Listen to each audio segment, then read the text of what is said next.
Hi, my name is Julia Sage. I'm a social worker and psychotherapist at the counseling group of Jewish Family Services of Ottawa.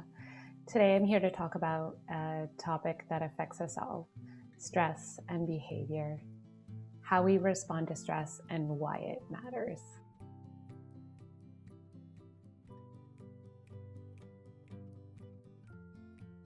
So let's take a quick look at the CBT model. So the idea with this diagram is to show that all of the things that happen in response to a stressor or a situation affect one another. So our thoughts, our feelings, our body sensations, and behavior are all interrelated and can affect one another. The idea is that the things we do, or perhaps even the things that happen to us, can affect what we think, which can in turn affect how we feel. Remembering that even our best efforts to cope with our feelings can result in unintended consequences that actually prevent us from feeling better. So let's give an example. So you have a test, you feel stressed, you have a thought, what if I don't have enough time to prepare? So you start to feel really anxious, overwhelmed, stressed.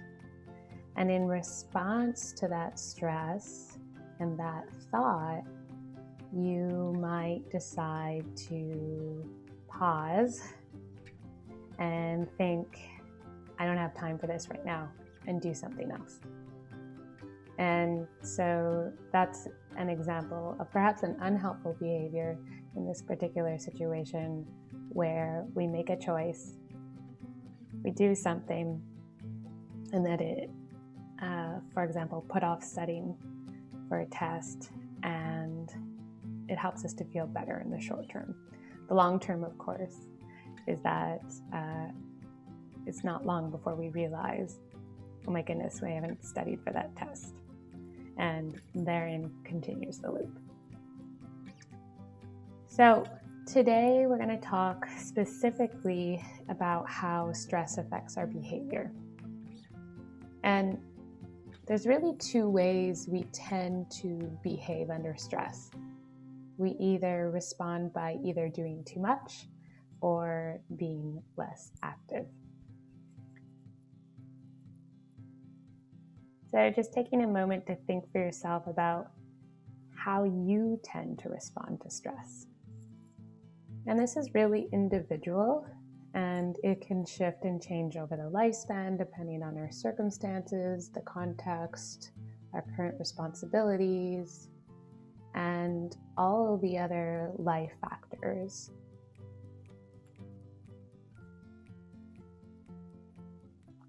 So I think it's really important to talk about the recent impact of the pandemic of COVID-19 and the fact that it's really disrupted many of our normal routines and created shifts in our daily activities, creating for many increased stress.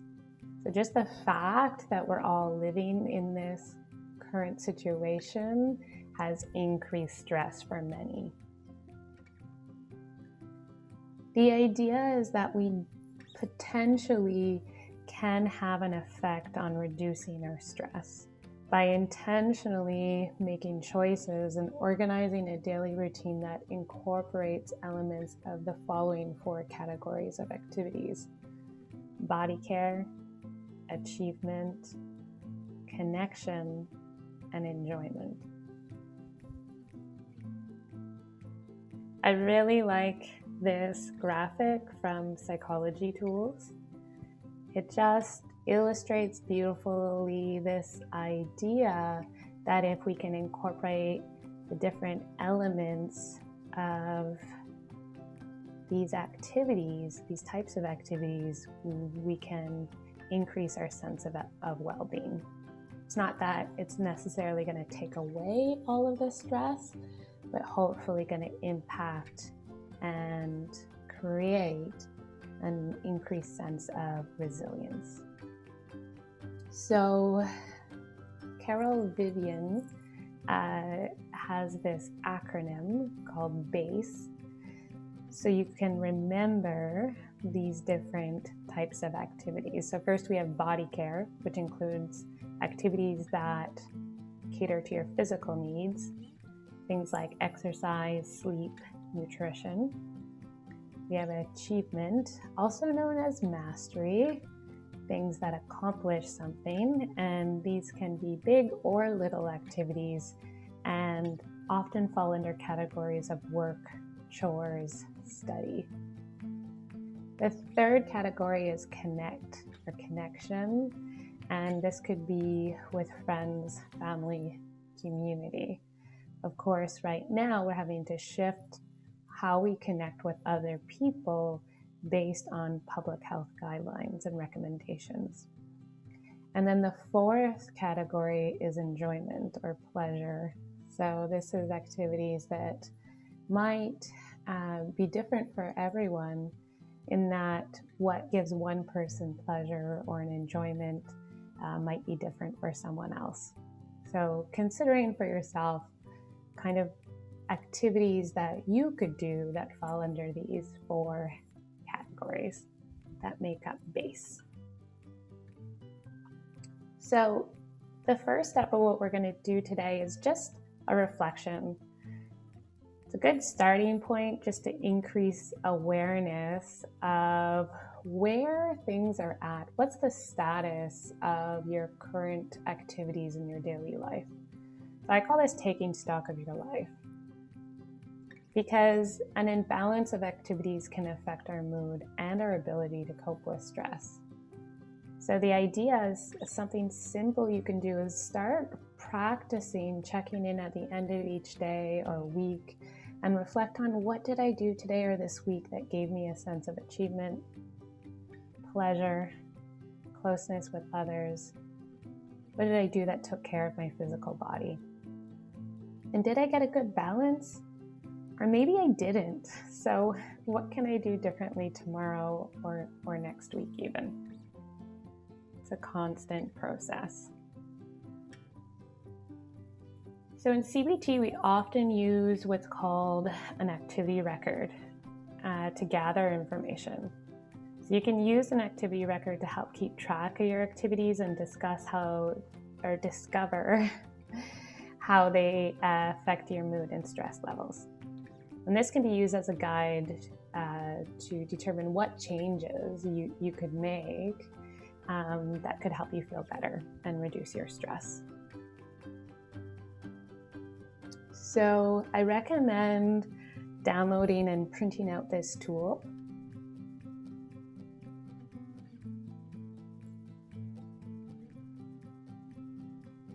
And thinking about an activity log or planner as a tool for discovery. So I'm going to go through the different steps, and then we'll take a pause, allowing you to work and reflect and think about your past week. So the first step is to take a few minutes just filling out as best you can the weekly planner for the past week, recalling as best you can what you did this week throughout your day. So you're going to consider next, step 2, how each of those activities impacted your mood or stress level. So ask yourself, did my activities affect my mood? If so, how? And then step 3, really think about, were there activities that made you feel worse, that are in the best long-term interest if you want to manage your level of stress better? And is there a way I could do some of these activities differently that would help you to feel better? And then the third question, can I think of activities I could do to feel better during certain times of day? So sometimes after we fill out one of these logs, we notice, mornings are really a challenging time for me. I feel really stressed at that time of day. So it's kind of giving you insight into possibilities for change. So hit the pause button and take some time to fill out your own activity log, either by printing out the form included in the link or just drawing out a calendar with the days of the week and filling it in as best you can.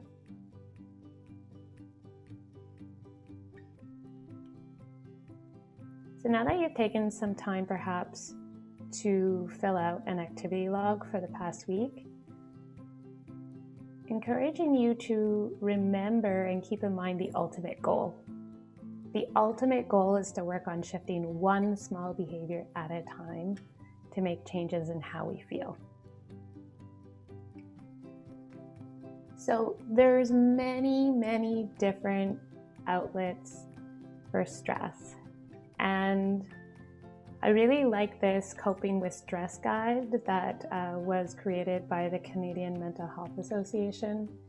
And they break down some of the outlets that are commonly used for stress into healthy versus unhealthy outlets, just labeling them in a really neutral way. And I just want to recognize that many of us have adapted unhelpful ways of coping over time. And sometimes those ways of coping have served us.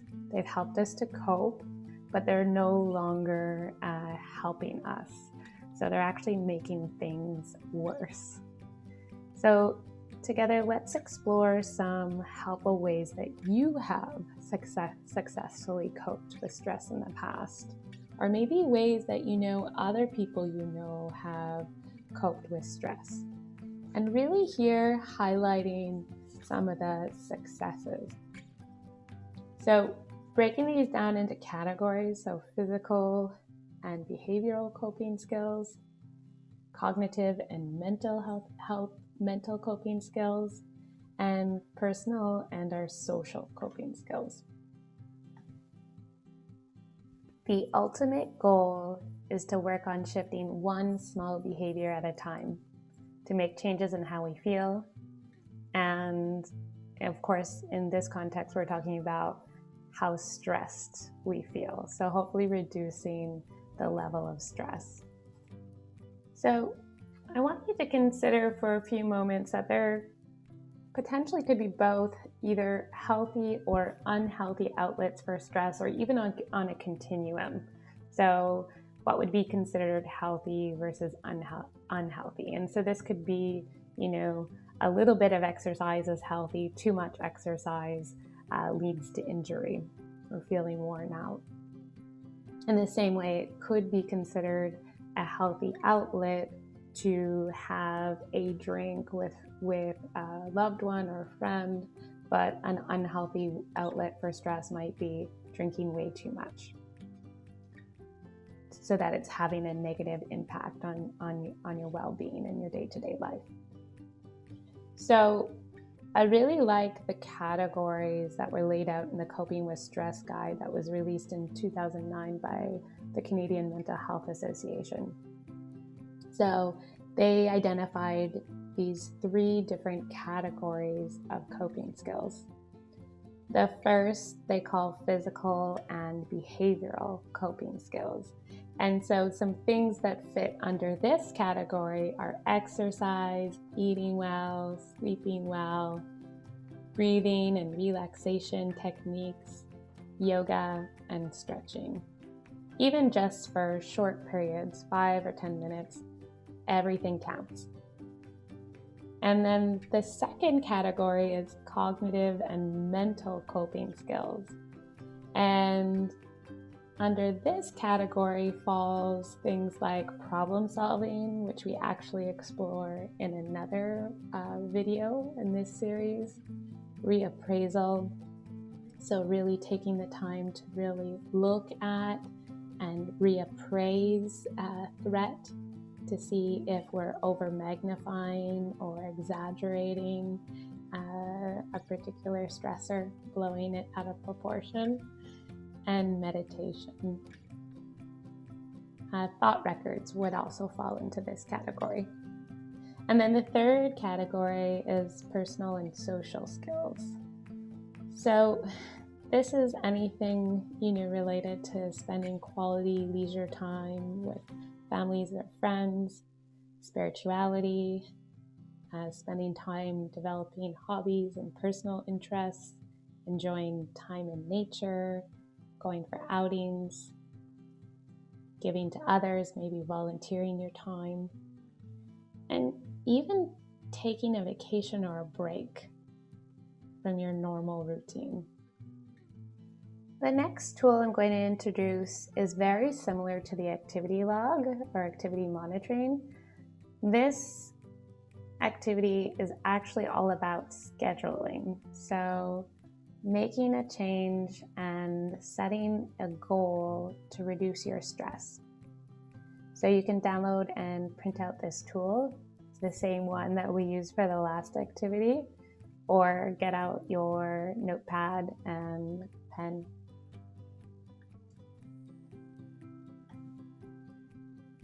So the how-to behind activity scheduling for increased resilience. So the idea here is that you want to set up some self-care goals for the week as a plan to work towards better managing your stress and maintaining a healthy balance of activities. So you want to take into consideration a mix of work, rest, and play, or using the acronym that I introduced earlier on in this video for BASE, so body care, achieve, connect, and enjoy. So you really want to pace yourself here. You want to keep your goals realistic, and you really want to set achievable limits and goals. At the same time, you also want to acknowledge possible barriers. So, things that could get in the way of you doing any of the activities that you select. I really like this activity menu. It's from the Psychology Tools Free Guide to Living with Worry and Anxiety Amidst Global Uncertainty. So if you need some COVID-19 friendly activity ideas, check it out. So again, just hit the pause button and take some time to fill out an activity schedule for the coming week and set some goals for your own self-care. Thinking about how you can build up your own sense of resilience and coping in face of your current stress. So welcome back. I hope you took some time to set up some goals for your week and think about some ways that you can make simple shifts in your behavior or activity that will help to increase your own sense of well-being. Some things to keep in mind is that you don't want to take on too much too soon, and you also don't want to hold back from making changes that could really have an impact. You also want to think about it as an experiment, so you're not sure how the change in activity or behavior is going to affect your current stress level or how you feel. So the idea is to approach it with curiosity and then check back at the end of a week or two and see how it feels. And then you may have to check in and make a few small changes around the new activity or change to make it work better for you. So thank you for joining me today for this segment on stress and behavior. Today we talked about how the things that we do or even things that happen to us can affect what we think, which in turn can affect how we feel. Our best efforts to cope with our feelings can result in unintended consequences that prevent us from feeling better. It can be helpful to take stock of the things we do over the course of a week or day and consider how they affect our level of stress using an activity log. And this can be an ongoing activity or tool that you use, which can allow us to make connections. And then we can use this information to make changes in our behavior by intentionally scheduling in activities that help increase our resilience and help us to cope better in our day-to-day lives. So this is one part of a 4-part video series on managing stress. For more resources on how to manage stress and other tools for increasing well-being, visit our websites at jfsottawa.com and thecounselinggroup.com. May you be well, and may your stress be well managed.